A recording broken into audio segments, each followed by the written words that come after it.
informasi yang dirilis Satuan Tugas COVID-19 melalui situs covid19.go.id diketahui penularan virus masih terus terjadi. Halo semuanya, Assalamualaikum warahmatullahi wabarakatuh. Salam sejahtera bagi kita semua. Salam Om Swastiastu, Namo Buddhaya, dan salam kebajikan.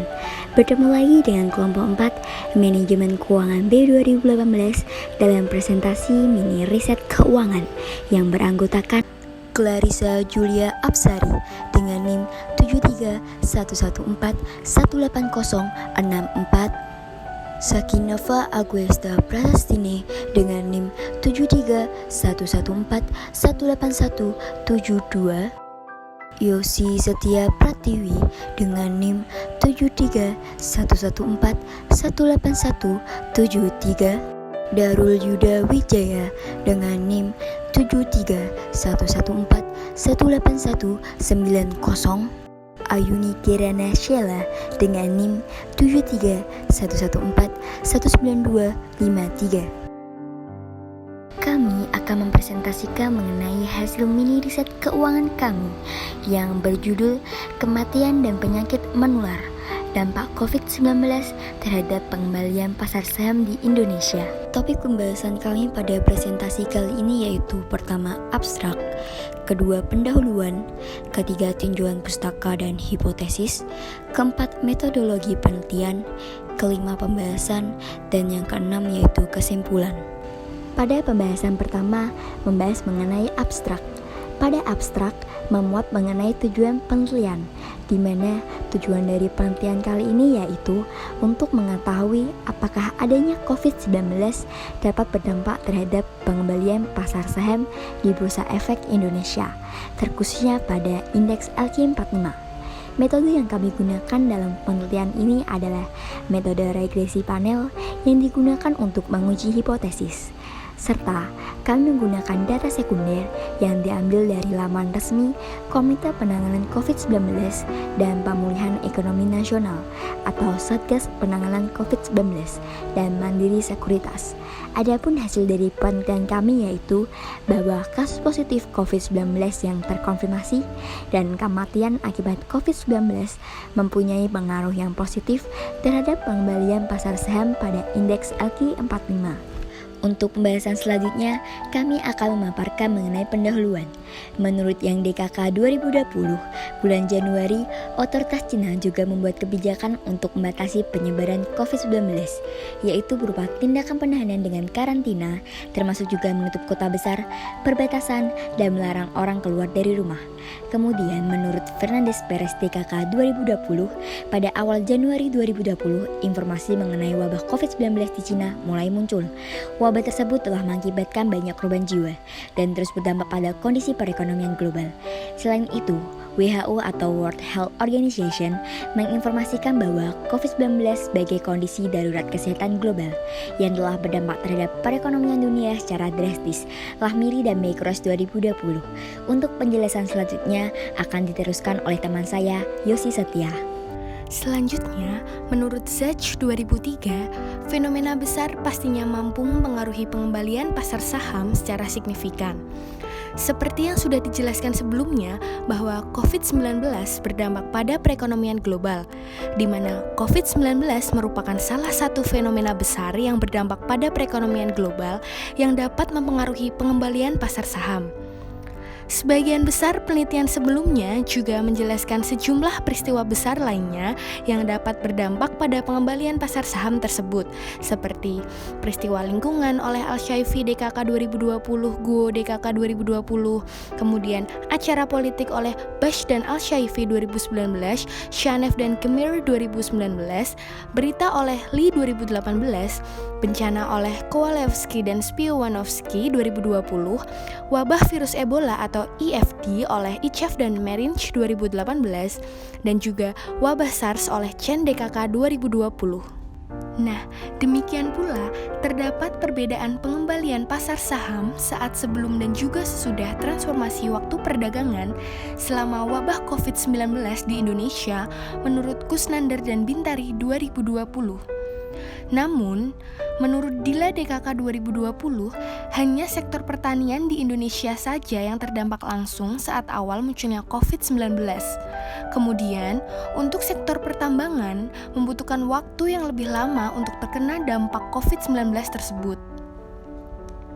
Menurut Al-Awaidi DKK 2020, tingkat pengembalian pasar saham memiliki hubungan yang negatif dengan pertumbuhan harian dalam total kasus positif COVID-19 yang terkonfirmasi, serta pertumbuhan harian dalam total kasus kematian yang disebabkan oleh COVID-19. Selanjutnya yaitu tinjauan pustaka dan hipotesis. Yang pertama, COVID-19. Badar Nadim Ashraf 2020 menyatakan bahwa COVID-19 didefinisikan sebagai sebuah penyakit yang dapat menular kepada orang lain, yang disebabkan oleh coronavirus jenis baru yaitu SARS-CoV-2 yang tentunya dapat menimbulkan banyak kerugian di seluruh belahan dunia. Hidayatur Rahman dan Purwanto 2020 menyatakan bahwa COVID-19 menjadi permasalahan yang utama. Tingginya jumlah kasus korban yang terkonfirmasi membuat WHO atau World Health Organization menetapkan status COVID-19 ini menjadi pandemi atau wabah. Wabah ini menimbulkan kerugian di banyak negara di dunia, terutama dalam bidang perekonomian. Nah, dapat dilihat di sebelah kanan pada grafik 1 merupakan kasus aktif harian COVID-19 yang terkonfirmasi pada periode 1 April hingga 30 Juni 2020 yang mengalami peningkatan. Kemudian untuk grafik 2 merupakan kasus kematian COVID-19 yang terkonfirmasi pada periode 1 April hingga 30 Juni 2020. Arista dan Astohar menyatakan bahwa pengembalian pasar saham diartikan sebagai keuntungan atau kerugian yang dihasilkan dari suatu investasi. Perolehan dari investasi ini tergantung pada analisa investor dalam menilai suatu hasil yang akan didapat, yang tentunya didasarkan pada harga saham yang ditawarkan oleh suatu emiten. Tadalilin mengatakan bahwa semakin tinggi tingkat pengembalian yang dijanjikan oleh perusahaan atau yang diharapkan, maka tentunya akan semakin banyak pula investor yang memilih untuk menanamkan modal di perusahaan tersebut. Kemudian, berikut merupakan rumus pengembalian pasar saham, yaitu RT sama dengan PT dikurangi PT-1 per PT-1, di mana PT merupakan harga penutupan pada periode T dan PT-1 merupakan harga penutupan di hari sebelumnya. Berikut merupakan grafik 3, yaitu grafik pengembalian harian rata-rata, di mana dikarenakan adanya jumlah kasus terkonfirmasi yang terus meningkat, menyebabkan rata-rata harian pengembalian pasar saham menjadi tidak stabil. COVID-19 mengakibatkan perusahaan yang terdaftar di Bursa Efek Indonesia mengalami penurunan harga. Hal ini memberikan sinyal buruk bagi para investor, di mana para investor akan menerima pengembalian saham yang cenderung rendah. Aslam DKK mengungkapkan bahwa lamanya wabah COVID-19 yang melanda dunia berdampak pada terjadinya krisis keuangan global dan mengakibatkan harga saham emiten yang terus menurun. Dampak negatif dari peningkatan impresif jumlah kasus COVID-19 di dunia juga terasa pada pasar modal. Hal tersebut ditunjukkan oleh adanya volatilitas tinggi di negara maju maupun negara berkembang, sehingga secara bersama-sama tingkat pengembalian yang diperoleh investor secara bertahap mengalami penurunan. Just a Cause 2020, Rahman DKK 2020, Zaremba DKK 2020. Perlu diketahui yaitu volatilitas merupakan suatu perhitungan yang menentukan naik dan turunnya harga pada saham atau valuta asing. Pasar dengan volatilitas yang tinggi bisa mempengaruhi pergerakan harga dengan lebih cepat dibandingkan pasar yang memiliki volatilitas yang rendah. Dengan demikian, hipotesis yang ada dalam penelitian ini adalah COVID-19 memiliki dampak negatif pada pengembalian pasar saham. Selanjutnya kita akan membahas mengenai metodologi penelitian. Jenis penelitian dalam penelitian ini yaitu penelitian kuantitatif yang menggunakan regresi data panel. Panel regresi diolah menggunakan correlate bivariate method dengan bantuan program IBM SPSS Statistik 25 untuk memeriksa kinerja relatif yang berhubungan dengan COVID-19. Sebab kinerja perusahaan kaitannya dengan COVID-19 dapat meningkatkan atau memperburuk kinerja saham perusahaan. Kemudian objek penelitian. Objek penelitian merupakan topik permasalahan pada suatu penelitian. Objek penelitian pada penelitian ini yaitu pengaruh kasus pertumbuhan COVID-19, yaitu kasus positif dan kematian terhadap pengembalian saham perusahaan-perusahaan yang masuk ke dalam indeks LQ45, yang nantinya akan dikelompokkan menjadi 8 sektor. Yang berikutnya yaitu variabel penelitian. Variabel dependen pada penelitian ini yaitu kasus COVID-19, sedangkan variabel independen pada penelitian ini adalah pengembalian pasar saham. Kemudian terdapat variabel kontrol yaitu logaritma natural kapitalisasi pasar harian atau LMCAP dan market to book ratio atau MTB. Kemudian variabel dummy pada penelitian ini diantaranya mining, pertambangan, basic industry and chemicals atau industri dasar dan kimia, miscellaneous industry atau aneka industri, sector goods industry, bangunan property, real estate and building construction, infrastructure, utility and transportation, finance, trade, service, and investment. Kemudian rumus pengembalian pasar saham adalah sebagai berikut. DRIT sama dengan alfa 0 plus alfa 1C19IT-1 plus B X IT-1 plus error, di mana DRIT merupakan pengembalian saham I di hari T dan C19IT-1 adalah pertumbuhan harian dalam total kasus yang terkonfirmasi. XIT-1 adalah vektor karakteristik khusus perusahaan yang termasuk logaritma natural kapitalisasi pasar harian atau LMCAP dan market to book ratio atau MTB. Selanjutnya data penelitian. Dalam penelitian ini kami mengambil dan mengolah data sekunder dalam periode waktu 1 April hingga 30 Juni 2020. Kami menerapkan periode tersebut dengan alasan menyesuaikan pembagian triwulanan laporan keuangan perusahaan. Selain itu, periode waktu ini juga mendekati awal munculnya COVID-19 di Indonesia. Kemudian, untuk data pertumbuhan kasus COVID-19 yang kami ambil, yaitu data kasus harian yang terkonfirmasi dan kasus kematian, kami memperolehnya dari website resmi Komite Penanganan COVID-19 dan Pemulihan Ekonomi Nasional, Satgas Penanganan COVID-19. Untuk data dari perusahaan yang tercatat dalam indeks LQ45, kami peroleh dari Mandiri Sekuritas atau MOS. Jadi total terdapat 45 saham emiten dalam observasi kami. Kemudian data yang kami ambil dari MOS mencakup harga penutupan saham, kapitalisasi pasar, dan market to book ratio. Selanjutnya kita akan membahas mengenai uji empiris.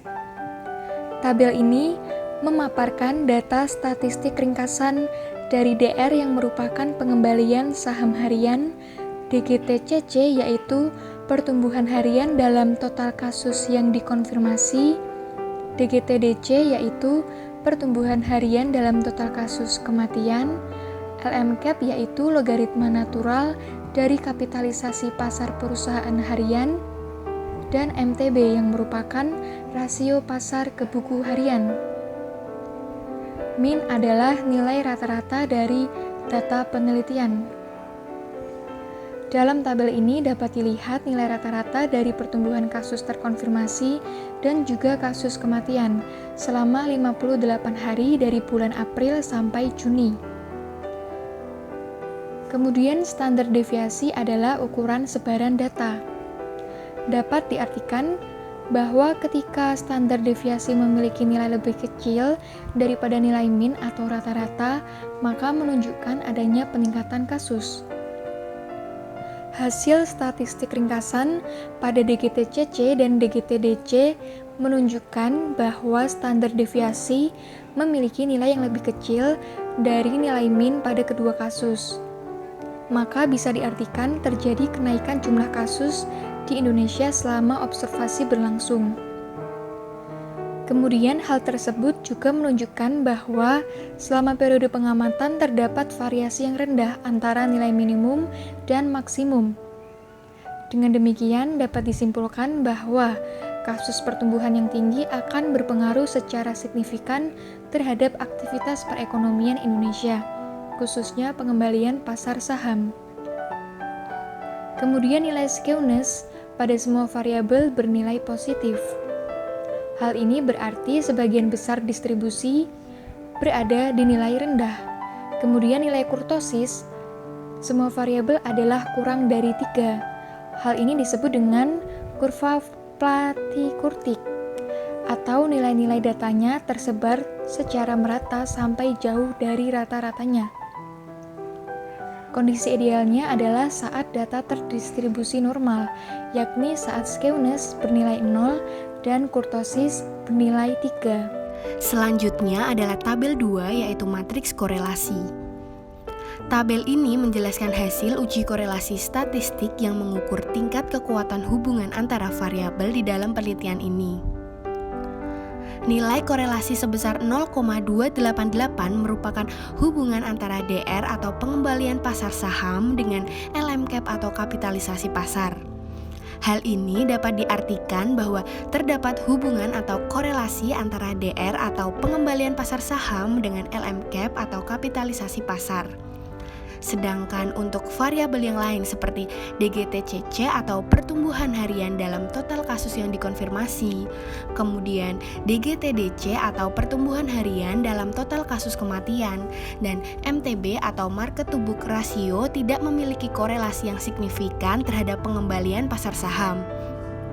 Tanda signifikansi 1 bintang pada LMCAP atau kapitalisasi pasar menunjukkan korelasi pada signifikansi 1%. Pada tabel ini menunjukkan mengenai pengujian regresi panel, di mana panel A menyajikan koefisien regresi data panel untuk rasio pertumbuhan harian di total kasus yang dikonfirmasi, lalu pada panel B menyajikan koefisien regresi panel untuk rasio pertumbuhan dari total kasus kematian. Dan pada kolom 1, 2, dan 3 pada panel A menunjukkan model pengujian di mana model 1 hanya menggunakan DGTCC, kemudian model kedua DGTCC dan LMCAP, model 3 DGTCC, LMCAP, dan MTB. Begitu pula dengan model 1, 2, dan 3 pada panel B. Namun, variabel bebas pertama yaitu DGTCC diganti dengan DGTDC. Dari tabel tersebut dapat dilihat bahwa panel A dan B menunjukkan bahwa tingkat return atau pengembalian saham mempunyai hubungan positif atau signifikan positif dengan kasus pertumbuhan harian dalam kasus yang terkonfirmasi dan pertumbuhan harian kasus kematian yang ditujukan dengan hasil konstanta yang signifikan. Kemudian, LMCAP pada kedua panel menunjukkan bahwa tingkat kapitalisasi signifikan positif terhadap return saham pada emiten indeks LQ45 yang ditandai dengan hasil yang signifikan positif. Baik, selanjutnya adalah tabel 4, yaitu tabel regresi panel dengan variabel-variabel dummy pada sektor-sektor tertentu.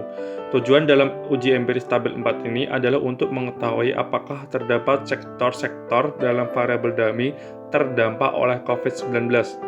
Perlu diketahui terlebih dahulu, baris pertama berupa angka 1 sampai dengan 8 adalah sesuai urutan sektor dummy dari X4 sampai dengan X12.